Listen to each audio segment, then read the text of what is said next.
Vamos então iniciar nossa live, essa live especial, Memorial Reforma Protestante.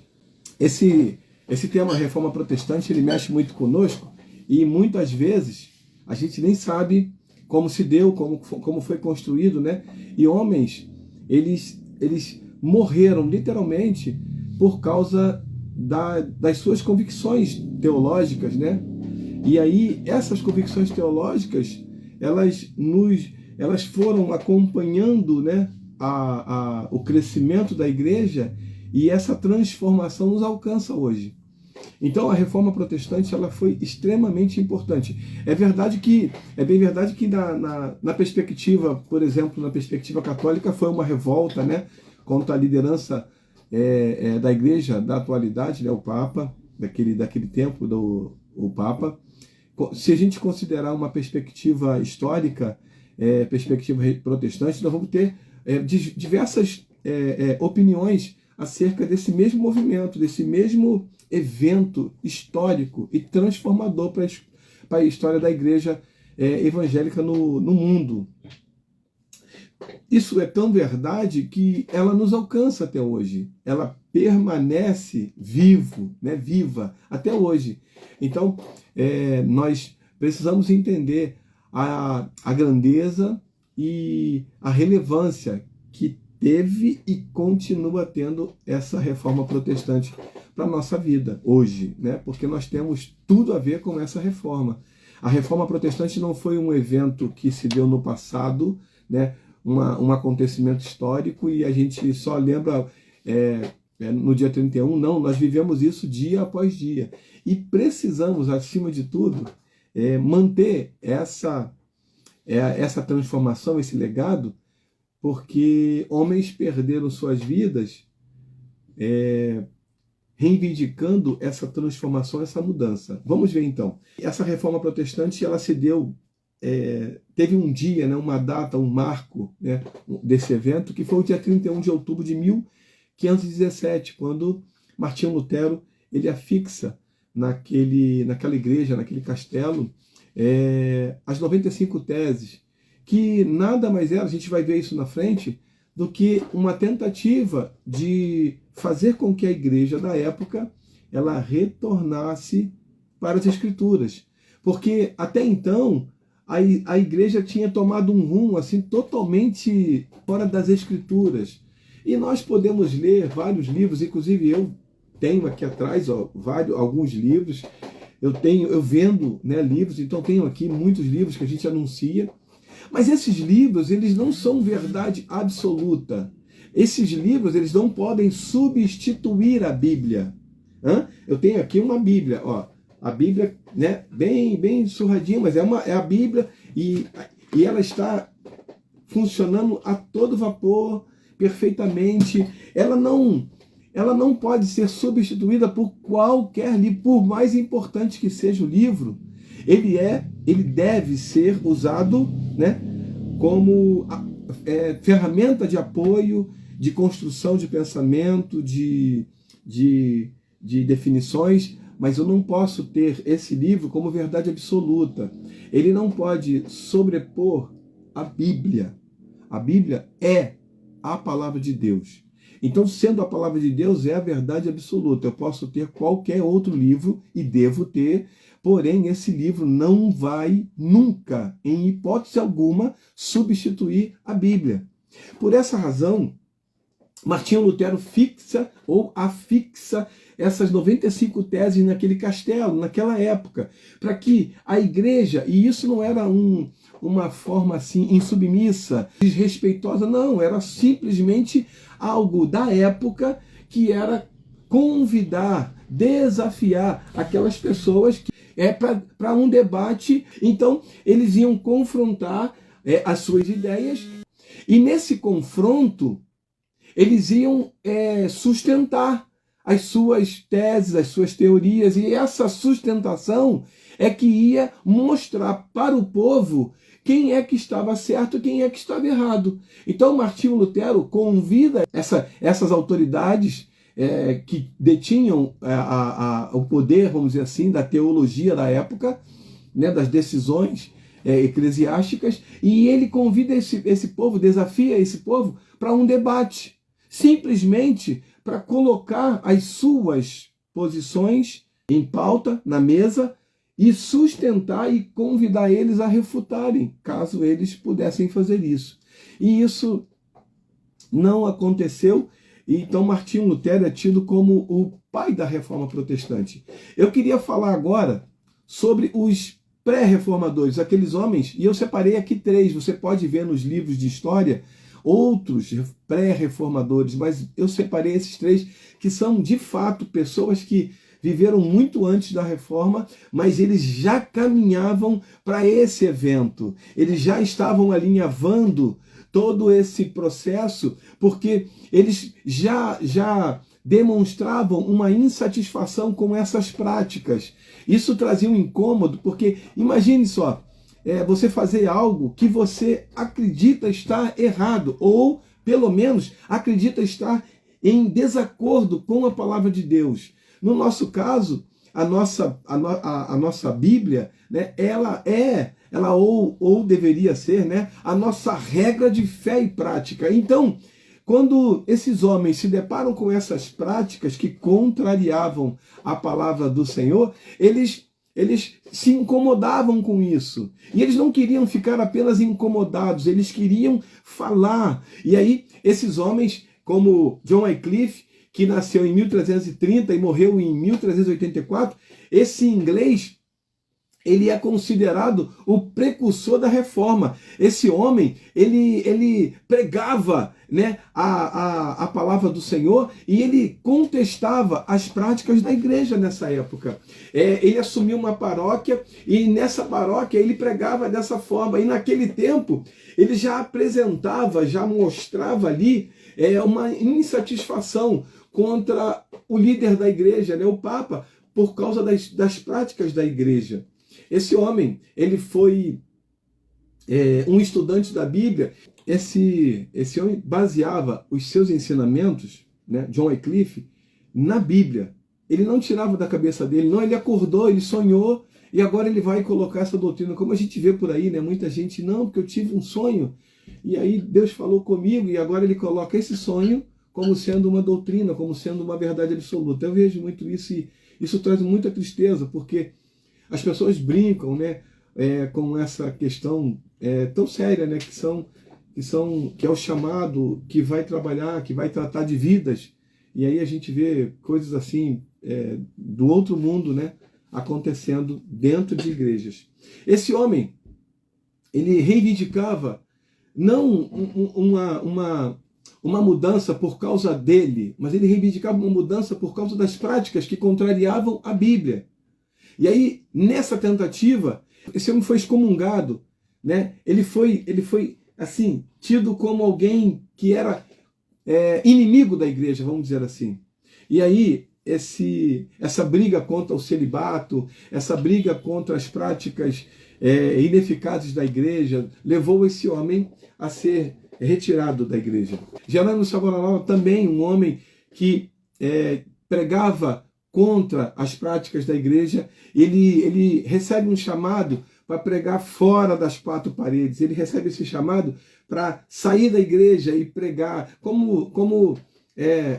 se fosse um missionário, né? Ele recebe o chamado, ele vai pregar fora, porque a ideia de Jerônimo Savonarola era pregar o evangelho para que outras pessoas pudessem receber a salvação, assim como ele recebeu.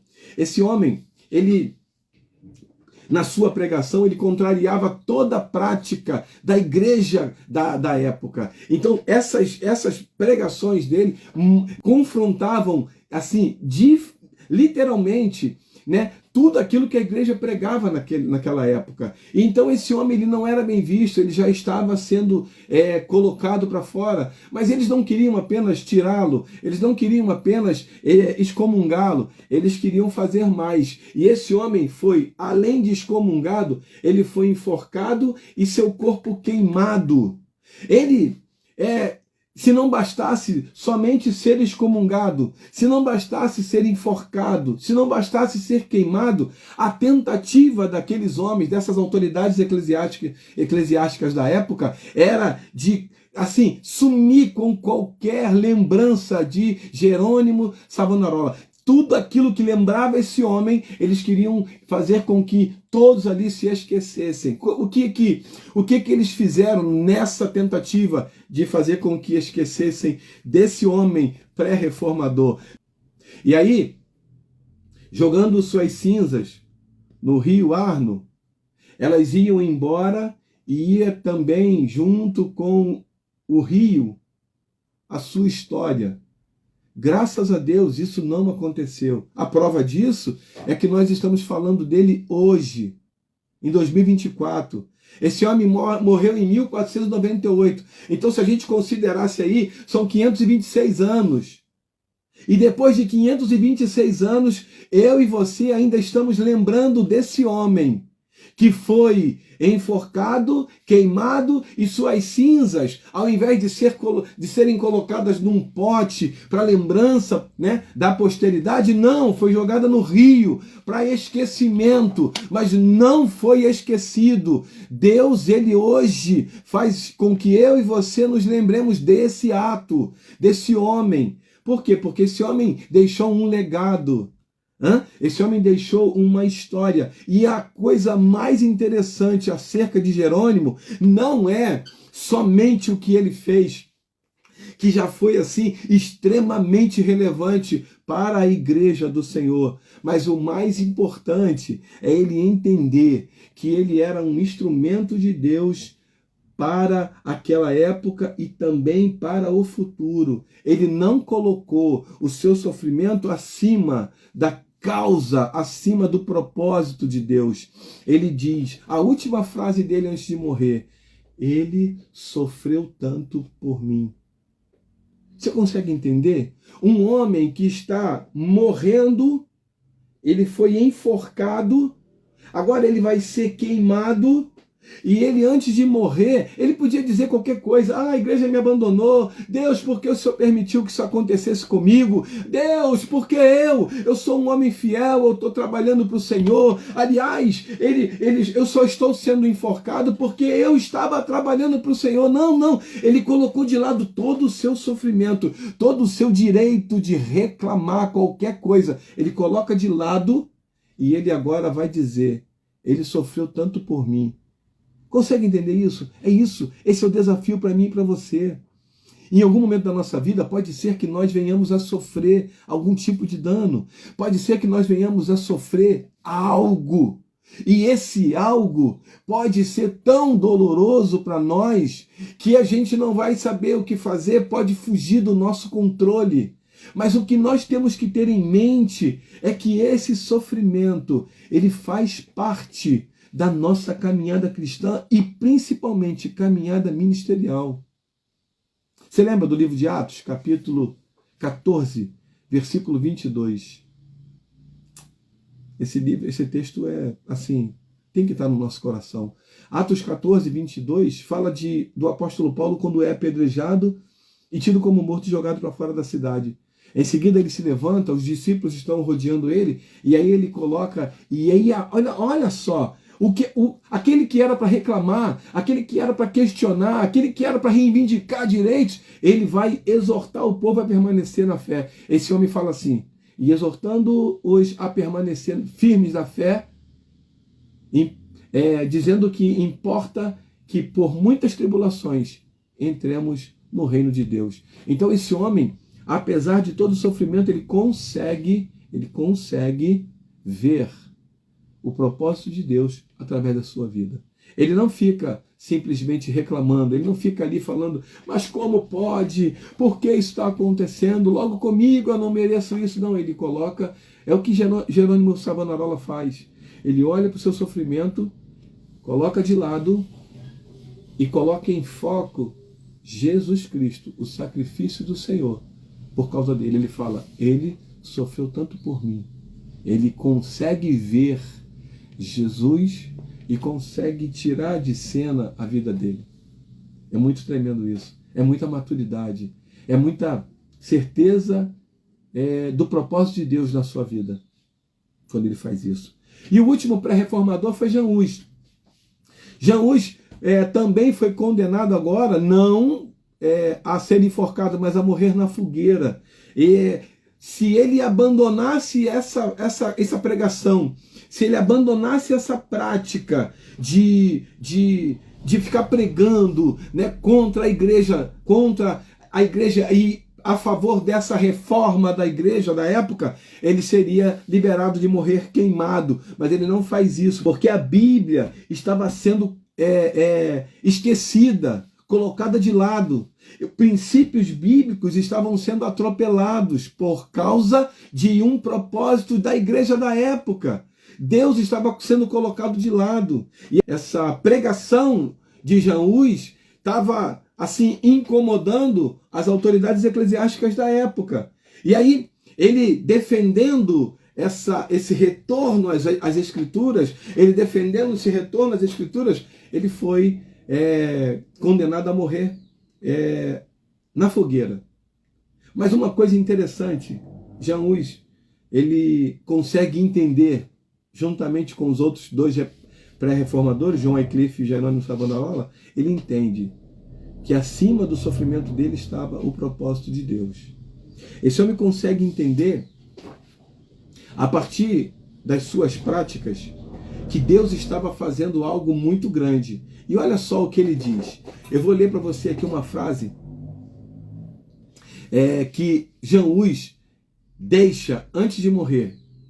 Hoje vocês assarão um ganso, mas em 100 anos ouvirão um cisne cantar, não serão capazes de assá-lo e nenhuma armadilha ou rede poderá segurá-lo. Você pode imaginar quem seria esse cisne? Se a gente considerar que Jean Hus morreu em 1415, mais 100 anos seria 1515. Então, 1515, esse cisne que apareceria e que eles não conseguiriam assá-lo, seria Martinho Lutero. Exatamente fazendo aquilo que esses três pré-reformadores iniciaram, que era a reforma protestante. Quando nós mencionamos o pai da reforma como Martinho Lutero, nós não estamos querendo dizer que Martinho Lutero é o único. Não! Martinho Lutero foi um dos principais homens que se levantaram naquela época e lutaram contra as práticas heréticas e desnecessárias da igreja da época. Então Martinho Lutero foi esse homem que afixou com muita coragem, com muita ousadia, na porta daquele castelo de Westminster, aquelas 95 teses, mostrando que ele estava ali para não para mudar conceitos, não, ele queria apenas que a igreja voltasse, porque um dia a igreja já esteve dentro da Bíblia, mas que em algum momento ela se perdeu, e agora ele estava convidando essa igreja, convocando todos a esse debate para retorno às Escrituras. E esse homem, agora, Martinho Lutero, ele entra em cena, né? E aí a gente vai ver, se você ver nos livros de história ou nos livros teológicos, por exemplo, Martin Bucer, Ulrich Zwingli, João Calvino, como pré-reformadores ou como reformadores, tem nada de errado, são homens que também estiveram ali naquele cenário, mas que trabalharam, e eu escolhi esses três para representar todos aqueles que possivelmente tenham feito e aí estão figurando nos livros de história ou livros de teologia. Mas o que nós precisamos entender é que esses três homens, John Wycliffe, Jerônimo Savonarola e Jean Hus, eles assim entregaram literalmente suas vidas em prol de um propósito, a reforma protestante. A gente não pode esquecer desses homens. Assim como o trabalho que você faz na obra do Senhor é relevante e vai marcar alguém. Vai marcar alguém. Talvez eu e você não sejamos lembrados daqui a 200 anos. Não, mas não é o caso. Mas hoje, nós precisamos ser relevantes para alguém. Precisamos marcar positivamente a vida de alguém. É esse o nosso desafio. É esse o legado que nós vamos deixar. Não é o quanto vamos fazer, não, eu quero ser igual João Calvino, não, talvez não exista mais outro João Calvino, não, esse não é o caso. A gente não vai comparar, porque a gente precisa guardar as devidas proporções do contexto, né, da época, de tudo. Mas uma coisa, eu preciso ter no meu coração esse desejo. Eu preciso marcar positivamente a vida de alguém. Eu preciso fazer com que alguém se sinta melhor. Eu preciso fazer com que alguém conheça Cristo por causa da minha vida, através da minha vida. Esse é o desafio para nós. Nós não estamos aqui querendo ser igual a ninguém. Não, não. Mas a gente precisa saber que eu e você, nós precisamos saber que temos uma missão, né? E talvez a nossa missão não seja fazer o que esses homens fizeram, mas talvez a nossa missão seja ser bênção na vida de uma pessoa, especificamente na vida de alguém, no seu trabalho, na faculdade, na sua família. E ela foi tão importante que ela trouxe uma transformação a partir de 1517 para toda a igreja, né? Alguma coisa que aconteceu não era para acontecer, mas a igreja antes da reforma, ela tomava rumos que não eram assim os que a Bíblia prevê, né? As práticas dela tentavam em vão satisfazer o coração do homem que não conseguia. Por quê? Porque eram práticas humanas, eram práticas vindas de homens e não vindas da Bíblia. Se essas práticas eram humanas, de homens, né, criadas por homens, elas não tinham eficácia na vida do ser humano. Porque o único que conhece o ser humano por dentro, né, é o próprio Senhor, aquele que nos criou. Então, essas práticas da igreja da época, elas eram ineficazes. Por exemplo, naquela época, a igreja, ela era mediadora entre Deus e os homens, né? A igreja tinha, vamos dizer assim, tinha essa pretensão, e o único mediador entre Deus e o homem é Jesus Cristo. Naquela época, havia o pagamento de indulgências, ou seja, a absolvição de penas, né?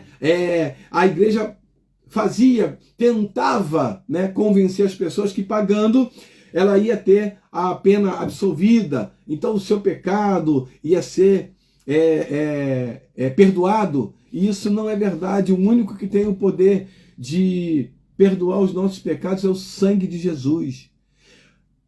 E aí, Jesus Cristo, na cruz do Calvário, derramando seu sangue, ele perdoou ou colocou à disposição um perdão que alcança toda a humanidade. O nome disso na teologia é expiação ilimitada.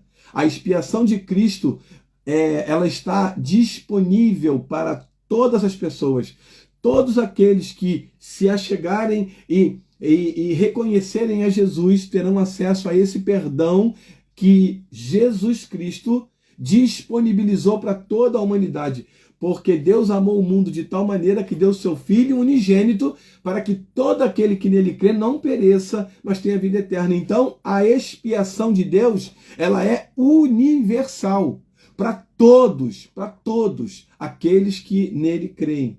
E aí, nesse momento, o pagamento de indulgência está fora. Uma outra prática da igreja da época era a missa de sétimo dia, tentando contato com aqueles que já se foram, que partiram, para que eles, aqui, nós, né, que ficamos, possamos auxiliá-los de alguma forma, e eles de lá possam também olhar por nós. Isso é impossível porque há um abismo entre nós e aqueles que partiram. Então nós não conseguimos ter contatos de maneira nenhuma, nem orando, nem falando, nem, mentalizando. Não existe essa possibilidade. Uma outra prática que a igreja da época tinha era mostrar que as pessoas que partiam com algum tipo de problema ou pecado, elas tinham um lugar chamado purgatório, que era um lugar onde elas iriam ser limpas,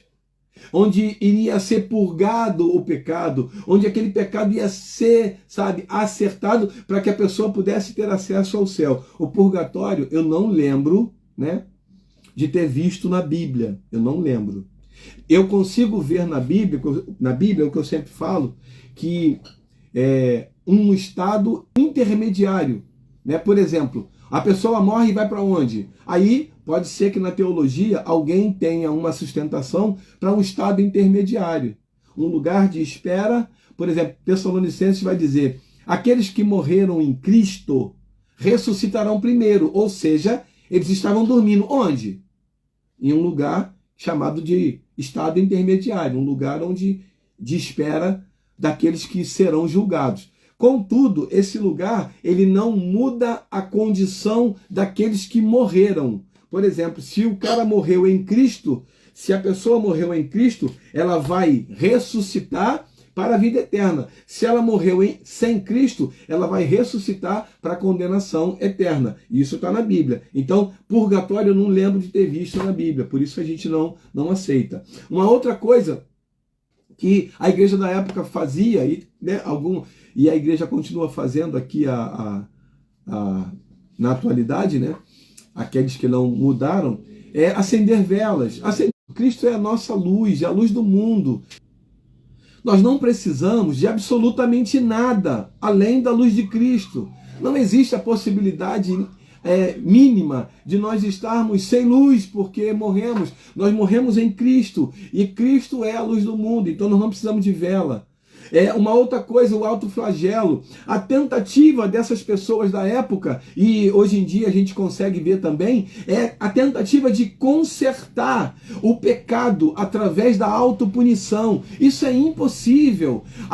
A única forma que temos de ter o nosso pecado perdoado, a gente falou anteriormente, né? Meus filhinhos, estas coisas vos escrevo para que não pequeis.